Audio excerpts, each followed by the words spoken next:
A make or break weekend in Democracy 2018 as supporters make the final push for their candidates and issues. Thanks for watching us in between football games. I'm Danielle Lerner. And I'm Nick Soletti. The grassroots movement Red for Ed suffered a setback when its initiative to increase school funding got thrown off the ballot, but there are some other goals that they've set to accomplish. ABC 15's Angie Cayley live in the newsroom to explain for us. Angie? Well, you know, who could forget this massive rally from back in April? The group is organizing a couple other things in these last few days before the election. For one, they're canvassing for candidates with pro-education platforms, and they're also making their case to voters on why they believe they should vote no on Prop 305.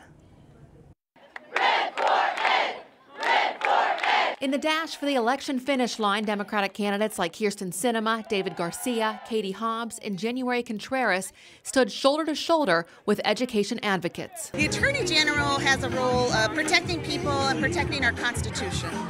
Our state Constitution has this beautiful commitment to our families in Arizona that says the legislature has an obligation to fund and to keep funding the improvement of our K-12 public schools. Red for Ed proponents suffered a major setback when the Invest in Education proposition was thrown off the ballot. It would have increased taxes on high-income earners to fund education. And the real crime in losing Invest in Ed is it's going to be at least 2 years before we have another significant funding package to put in front of the voters, and that's going to hurt our students. Now this group has their eyes set on getting people to vote no on Prop 305 and repeal the expansion of a voucher system that redirects taxpayer dollars to fund students in private or home-based schools.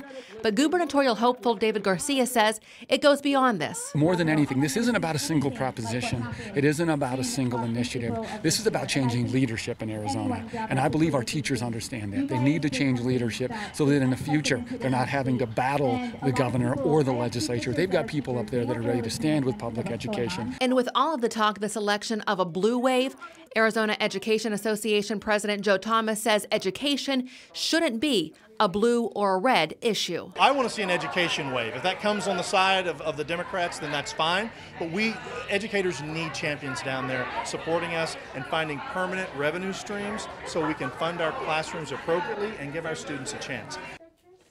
Now, I want to let you know early voting is over. However, there are 5 emergency vote centers open across the valley on Monday. We have a list on our website. If you had an early ballot and have not mailed it yet, you are asked to take it to a polling center in your county on Tuesday to drop it off. Live in the newsroom, Angie Cayley, ABC 15, Arizona. Education certainly the top issue in this election. Absolutely. Thank you, Angie.